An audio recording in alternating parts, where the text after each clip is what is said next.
The wind rose early that morning, curling dust through the broken slats of Eli McCrae's barn and moaning faintly against the ridge. He'd heard it in his sleep, not the wind, but the quiet shift in the air that always came before something changed. It wasn't a storm, though. The clouds above sure looked like they wanted to cry. It was quieter than that. He felt it in the marrow of his bones, the way an old soldier senses a shift in the line. Eli stepped out with his rifle slung and a tin mug of stale coffee in his hand, boots scuffing the hard earth. The world had settled into silence since the frost had taken his Murray 3 winters back, and the sickness had taken his wife not long after. He didn't much talk to folks anymore, not because he couldn't, but because there weren't any who looked him in the eye the same way since. He rounded the edge of the barn just as the sun began to think about rising, its light smothered behind a wool-thick sky. That's when he saw her. She lay face down in the dirt just off the fence line. Her skin was dusted with road soot, but her blood ran clear in a streak down her forearm. Her hair was tangled, dark, braided in a loose coil that had mostly unraveled. A few beads still clung to the strands.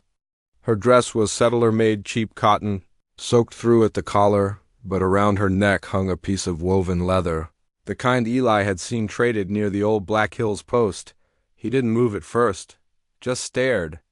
The rifle beside her was short-barreled, bolt-snapped, not loaded. She wasn't a child, and not quite yet an old woman, but her body carried the weight of someone who'd slept more nights on dirt than under any roof. He told himself to walk away. She might have been a trap, might have brought whoever did that to her back to the property. And the county already thought him half a madman for keeping to himself. They hadn't forgotten what happened in Elkhorn. They never would, but then a crow landed on the rail post. And another. Eli exhaled. Damn birds. He knelt beside her. His knees ached worse in the cold. The wound on her arm was deep, not fatal, but the kind that turned black if long. Enough. She stirred when he touched her shoulder, but didn't wake. Just whispered something under her breath. A name, maybe. Could have been Wea or Wyatt. The wind stole the rest. He lifted her the way he might have lifted a wounded fawn, or maybe the way he'd once carried Clara to the creek when fever stole her breath. Her head lolled against his collar. She didn't weigh much. He paused as he passed the threshold of the barn, eye catching on the dust-coated horseshoe still nailed to the beam. Inside the house it was warmer. Not by much, but the hearth still had a few coals from the night before. He set her down on the old cot in the corner, the one his brother never used when he visited. He hadn't visited in 4 years. Eli pulled out the bottle of carbolic and the bandages from the drawer. No lantern, no talk. Just firelight and the sound of breath, hers, shallow, uneven. He cleaned the cut, stitched it in 3 passes, and wrapped the linen firm but not cruel. Her eyelids fluttered once, but she didn't move. Not until he stood and stepped back. That's when she opened her eyes. Dark, flat, but alert. She didn't flinch, didn't thank him either. They just looked at one another for a long beat. The way 2 wolves might measure the distance between their teeth. Eli said nothing. Words were too heavy for a morning like this. He walked to the stove, poured the rest of his coffee into the basin, and started another pot. The smell of beans from last night still hung faint in the air. Somewhere beneath that, something older lingered, the smell of dried lilac and candle wax, of leather boots never worn again. The house wasn't haunted, not really. But it wasn't alive either. She didn't ask who he was. He didn't ask who she was running from. He just poured her a tin cup of coffee once it was ready, set it on the table nearest the cot, and walked back out to mend the fence. If she left, he wouldn't stop her, but if she stayed, well, that was a different kind of trouble, the kind that moved slow, the kind you didn't recognize as trouble until it looked you dead in the eyes and said your name. And Eli hadn't heard his name spoken in weeks. By the time he returned near dusk, she was asleep again, coffee untouched, rifle gone. But there were 2 new things he hadn't expected. The shawl, his late wife's, folded neatly at the foot of the cot, and the beadwork on the window ledge. Just 3 blue stones looped through a torn thread. Eli stared at them a long while, like they meant something, like she'd answered a question he hadn't asked. Outside, the crows had vanished, and inside, for the first time in years, the fire crackled louder than the silence. The rain began with a whisper. It started as a gentle tapping against the tin roof, like a thought trying to make its way into a closed room. Eli stood near the window, mug warm in his hands, watching the first drops draw slow lines through the dust on the pane. Outside, the trees bowed as if in prayer. The sky didn't split with lightning. It simply sagged under its own weight and wept. Inside, the house breathed soft and slow. She was sitting in the rocking chair now, swaddled in Clara's shawl, the one with the faded blue stitching along the hem. Her bare feet barely reached the worn floorboards, but she rocked gently, the creak of the chair filling the silence like a song too old to hum. Her eyes followed Eli as he ground coffee at the hearth, but she hadn't spoken since that first whisper in the dirt. He didn't push, he didn't ask. Sometimes quiet held more truth than questions ever could. When he brought her a fresh cup, she took it in both hands. Her fingers were rough and narrow, calloused at the tips. The way she held the mug, like something sacred, something earned, told Eli more than words ever would. Later that evening, while the rain softened the edges of the world, she pointed to a rusted horseshoe nailed above the door and then touched her chest. Then her lips made a motion like a prayer being folded in half. "Taya," she said. Softly, he nodded once. Eli, that was all. Names spoken into a room that had forgotten the sound of new ones. He returned to the barn the next day, hands busy with mending the roof. Rain dripped through a crack he'd promised Clara he'd fixed 2 winters ago. Now he patched it in silence, the ache in his shoulder familiar as breath. It was easier to fix wood than people. By the time he returned to the house, she was at the table, sorting dried beans with quiet precision. Her wounded arm lay still against her side, but her good hand moved steady, setting aside the cracked ones, the split husks, the ones too shriveled to save. He watched her for a moment before setting his tools down. "You been on your own long?" he asked. She looked up slowly. Her eyes lingered on his, not guarded, not open, just there, present. "Since the thaw?" He nodded. That meant spring. That meant months. She said no more until the next morning when he caught her out near the fence, pressing her hand to the ground, eyes closed. "I was given," she said quietly, "to a man named Cotton. They traded me for 4 acres and a mule." She didn't look at him when she spoke. Her voice was flat even. "He sold the mule first, then the rifle my father gave me. He drank it all, hit me once too many." Eli's jaw flexed, but he said nothing. "I took my rifle back," she added.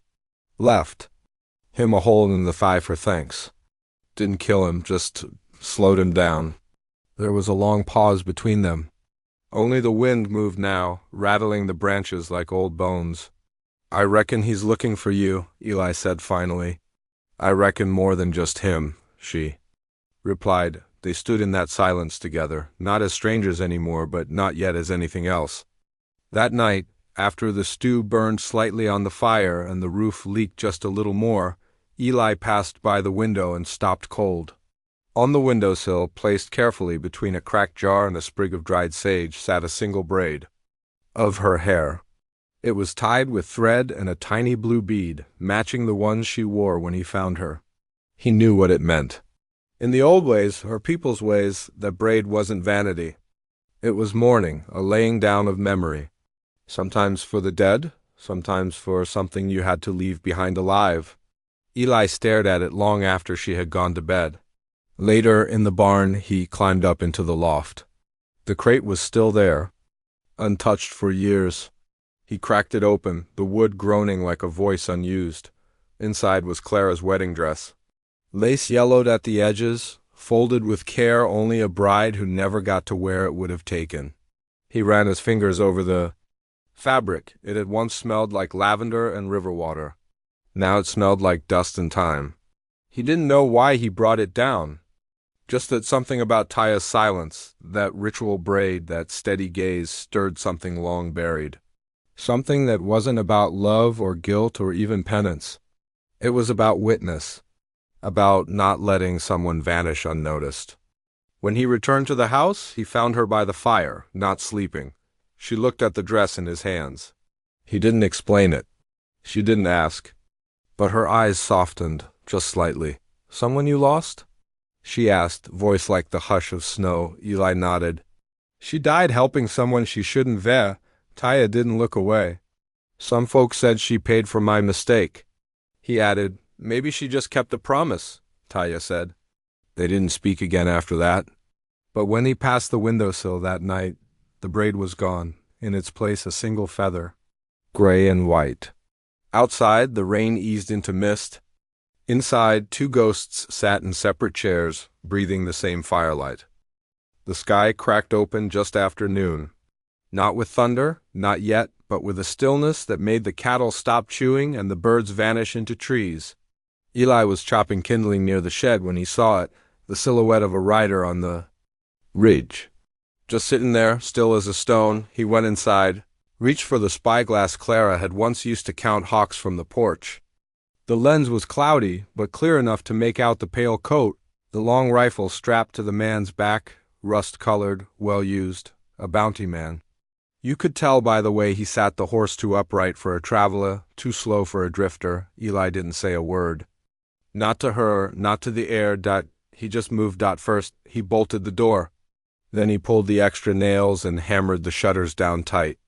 Taya watched from the corner, still seated near the fireplace with a piece of leather between her fingers. Stitching something small and careful? She didn't ask. By evening, the wind had turned sharp, curling around the eaves like it was trying to find a way in. Eli brought in more firewood, then reached for the hatchet. He paused at the rifle on the mantel but left it hanging. "Taya?" he said. She looked up. He nodded toward the barn. Without a word, she followed. Inside, the scent of hay and damp wood hung thick. The roof still leaked in places, dripping steadily into rusted pails. He unrolled two blankets, one on either end of the room. She placed her rifle beside her with quiet reverence, checking the chamber once, fingers brushing the metal like it held a heartbeat. Eli set his hatchet beside his cot, but didn't lie down. Not yet. They sat across from each other, the single lantern between them flickering with the wind sneaking in through the slats. "Who is he?" she asked softly. "Doesn't matter," Eli said. "He's looking, that's enough." She nodded. "Once. Could be he don't know what he's after," she said, her voice low. "Could be," Eli replied. "But he'll find it just the same." That night, rain came down in thick sheets, hard enough to drown thought. Water sluiced from the roof, ran down the barn walls, turned the trail to mud so deep it could swallow a wagon. They were stranded. Now, even if they'd wanted to run. Taya lit a small candle and set it between them. Her hair hung loose, damp from the mist. She looked younger in the glow, less like a woman who'd seen war and more like the girl she might have been before. "All that, I lost a baby," she said suddenly. Eli didn't move. "Wasn't his," she added. "Before him, long before. Back when I thought I still had some say in the story being written for me. The rain kept falling. I built a fire one night, way out near the Red Valley, and said her name. Just once. That was the only thing I could give her, a name." Eli swallowed hard. "I buried Clara near the orchard," he said after a long pause. "Used to be she'd sit on the porch and point out every peach bud like it was a newborn. Town never came by after. Said she died 'cause I let trouble come to the door. Maybe they were right." Taya didn't speak. Just let the silence hold. His confession. "I ain't been forgiven," he said. "Not by them. Not by myself either." The candle flickered, casting shapes along the beams. "I don't want forgiveness," Taya said finally. "I want to be seen without being hunted." They didn't say anything more that night, but when they lay down, neither of them turned away. She kept one hand on the rifle. He kept one hand open on the floor between them. The storm raged on, but inside the air changed. Not warmer. Not safer. Just shared. In the early hours, the rain eased to a whisper. The bounty man on the ridge did not come down. But the mud on the trail ensured he'd come eventually, and slowly. Eli woke first and found her already sitting up, Brushing her? Hair into a fresh braid, weaving it tight with twine in calm hands. A bead caught the light. She nodded to him as he rose. He crossed the barn and poured 2 cups of cold coffee.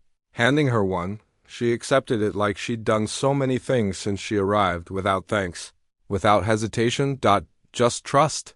They sat like that, side by side, but apart, while the storm moved on and the morning light crept into the cracks above Dot, and though neither of them said it, they both knew the silence had shifted. It no longer hid them. It held them.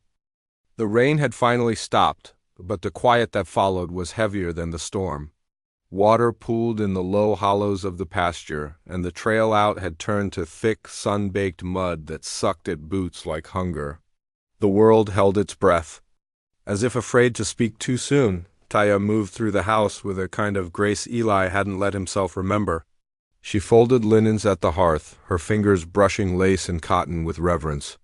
She stood at the wash basin with sleeves rolled to her elbows, her braid heavy down her back, the blue bead catching light like a drop of sky in a world still gray. She never asked where things went. She just learned in the mornings he'd find the root vegetables cleaned and set out in neat rows. The mare, once skittish, now followed her like a shadow. Taya's steps left almost no sound on the wooden floorboards, but Eli felt everyone. Felt it in the way his shoulders tensed when she passed close, the way his hand would hesitate near hers. When setting down a plate, they shared meals with only the scrape of spoons and the crackle of the fire between them, but the silence had changed its shape again. It pressed closer now. It wasn't a shield anymore. It was a pulse, steady and slow and dangerous. One afternoon, her hand brushed his wrist as she passed him a cloth. He flinched. Not from her, but from how much he didn't want to pull away. She didn't speak, but her eyes said she noticed. That night, he stepped outside to clear his head and found the door slightly ajar when he returned. Inside, the shawl lay folded on the table. Her satchel was beside it, full, the rifle slung over her shoulder. Her boots still tucked near the hearth. She was barefoot again. "I was careful," she said, voice barely above the fire. "I waited until the trail dried." Eli stood in the doorway, his shadow stretching long behind him. "I can't stay," she added, her voice softer now. "Not where I'll be seen. Not where you'll have to answer for it." He didn't speak. "I won't be the reason you lose again." She started toward the door, but he stepped aside, not to let her pass, but to move toward the shelf. From behind a drawer he pulled a folded slip of newsprint, yellowed and creased so often it opened like cloth. He handed it to her. The headline was small but clear: "Local woman dies in harboring incident." She read it, eyes scanning faster than her breath. He didn't watch her face. He watched the fire. "Clara tried to help a man I vouched for," he said. "Didn't know he was wanted. He brought trouble, a knife, a lie, and a body." He waited, but she said nothing. "The town needed someone to blame. I gave him silence. Never defended myself. I thought maybe if I punished myself enough, she'd be at peace. But grief doesn't trade like that." Taya held the paper for a long time before folding it again and handing it back. He didn't take it. Instead, he walked to the door and shut it. Not fast, not dramatic. "Just steady. You're already seen," he said, "and I'm not sending you out to disappear." Taya stared at him, her face unreadable. She lowered the satchel. "You think the town will let you do this again?" she asked. "No," Eli said. "But I stopped asking them for permission the day they let her die and still called it justice." She looked at him a long time then, like she was measuring the depth of something she wasn't sure she could swim through. "I don't want saving," she said. "I'm not offering it," he replied. "Just a place to sit, a fire to share." She stepped closer. "Not enough to touch?" "Just enough that he could feel the heat between them." "You don't know what I've done?" she whispered. "I don't need to," he said. The fire popped softly, sending up a thread of smoke that curled toward the rafters. "I never laid a hand on Clara's dress," Eli said, voice low. "But I brought it down so it wouldn't stay a ghost in that crate. You don't have to wear it. You don't even have to look at it. But it's here, like you."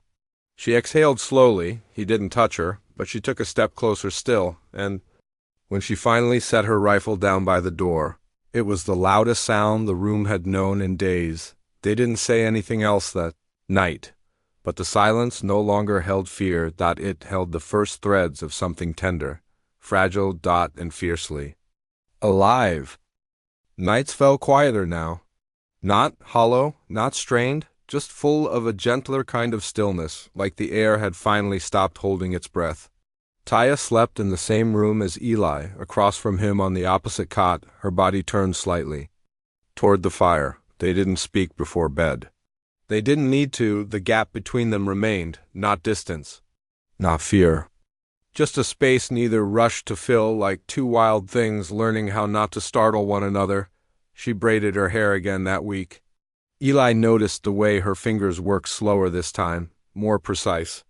The end was tied with rawhide string, looped once for strength. It wasn't mourning anymore. It was armor. He didn't say anything when he placed Clara's wedding dress, folded neatly, at the foot of her cot.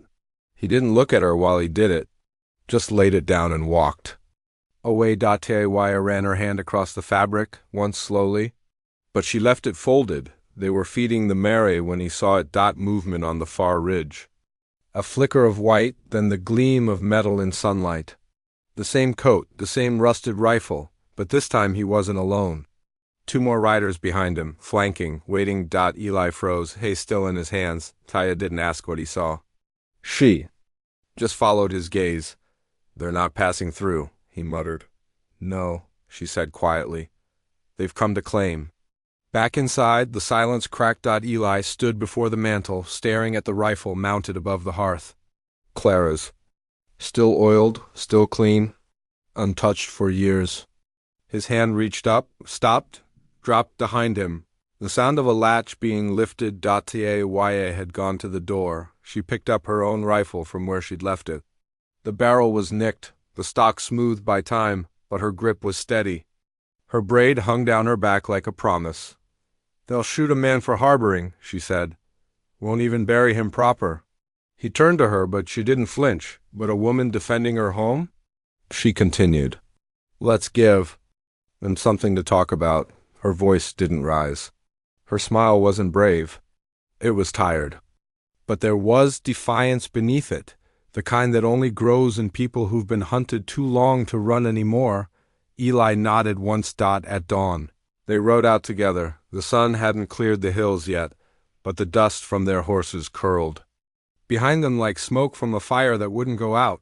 She wore Clara's shawl, knotted at the throat, and rode with the rifle balanced across her lap. He didn't ask if she knew how to shoot. The way she held it was answer enough. The ridge wasn't far, but each hoofstep felt like a word they hadn't dared say aloud when they reached the top. The wind picked up. The three riders were already there, waiting. The bounty man raised his chin lazy-like, looked her over. Then Eli, well now, he said, grinning through broken teeth. That's a picture I didn't expect. No one replied. I got paper says she's wanted for attempted murder, he went on. Says the man she shot's a witness. Real convincing tears, too. Taya didn't blink. He sold me like a mule, the man laughed. Wasn't your name on the deed? Eli reached for the saddle horn but didn't move further. You came this far for a bounty. You better be prepared to explain to the county why you left 3 Bodies behind. Is that a threat? The man asked, smile widening. No, Eli said. It's a memory. They stared at one another for a long while. Then the bounty man clicked his tongue and turned his horse. Don't reckon she's worth the mess, he said to the others. Let's leave them to their dirt. They rode off without another word. Taya watched them disappear. Neither of them spoke until the dust settled, when they turned to head home. Eli caught her glancing at the horizon, not in fear, but in disbelief. She hadn't expected to be fought for. Neither had he. Back at the house, the fire still burned from where they'd left it. The scent of ash and coffee lingered in the air. Taya walked in first and stopped at the door. She turned. Home, she said softly. It's not something I ever looked for. Eli brushed dust from his coat and set his hat down. Me neither. They didn't touch. Not yet, but the space. Between them was gone, and what remained was something steadier than hope that it was belonging. The ridge held its silence long after the riders were gone. Wind moved across the scrub like it was trying to remember the shape of voices. Taya and Eli remained still, horses breathing beneath them, waiting to be sure it was truly over. But nothing came, no gunfire, no last-second turn of violence, only the sound of hooves growing smaller behind them. When they returned to the ranch, Eli walked straight to the small cedar box tucked beneath a floorboard behind the hearth. He hadn't opened it in years. Dust coated the lid. Inside, carefully folded, were 2 yellowed documents from a time most folks had tried to forget: a crumpled war log with hand-signed entries and a marked page from a tribal witness registry. Tia's name was written there in neat ink, recorded by a tired officer who had likely died soon after. Eli handed her the pages. She held them gently, like something sacred. A thread of breath left her lips when she saw her name. "You kept this?" she asked. "I don't keep much," he said. "But that was a promise." Figured if someone ever came looking, the truth deserved at least one voice. The next morning they rode into town. Taya sat tall in the saddle beside him, her braid tucked firm over her shoulder, rifle at her back. She didn't hide, didn't shrink. Eli kept his eyes forward, his chin level. They didn't speak a word as they crossed the main road. Folks stepped aside, not from fear, but uncertainty. Whispers didn't rise the way they used to. One woman touched her child's shoulder as they passed. Another tipped his hat, slow and quiet. And on the church steps, the old preacher, blind in one eye and older than the wood he leaned on, gave a single nod. It wasn't much, but it was something. When they got back, Eli pulled the fence markers from the shed. Taya brought the twine and the rusted hammer. Together they laid a new boundary line around the pasture, not to keep anything out, but to draw a line between what was and what now stood. She worked barefoot, sleeves rolled, arms still healing but steady. He watched her knot the line. Tight to the post, shoulders square and sure. It was the same knot she'd tied around her braid. Later that night, the house smelled of soap and firewood. Taya lit candles by the rocking chair, the soft flame casting long shadows on the floorboards. Eli sat across from her with the old saddle Clara had never finished stitching. The leather was cracked in places, worn in others. But it still held, still shaped to carry weight. His hands moved slower now, but the motion was familiar, needed. She didn't interrupt. When he looked up, she was holding the dress. Clara's wedding dress, not wearing it, not pressing it to her chest. Just holding it gently, like memory itself. She folded it carefully, without a word, and walked to the mantel. Together they hung it there, not as a promise, not as a shrine, just as a marker of what could have been, and maybe what still might be. Outside, the wind shifted, carrying the scent of rain far off on the prairie. The cattle stirred. The mare whinnied. Once, softly. Inside, 2 candles burned down to wax. Taya stepped closer to the fire, her eyes soft, and sat in the rocking chair. The same chair she'd first used when her wound was still raw. She leaned her head back and closed her eyes. Eli didn't speak, but his silence was different now. It wasn't armor anymore, it was shelter. They didn't have to talk about the men who might still come. Oh, the past that clung to their backs like old shadows. Some things didn't need to be named to be known, and some scars didn't have to close to carry light. That night, when the wind rose again and brushed the edge of the barn, Eli stood by the window and watched the land he'd once claimed as his. Now it felt different, not owned. Not guarded, shared. The lamp behind him flickered. The dress on the wall shifted slightly with the draft, its lace hem lifting just enough to remind him, what's broken isn't always lost. And sometimes 2 broken things can still build something whole.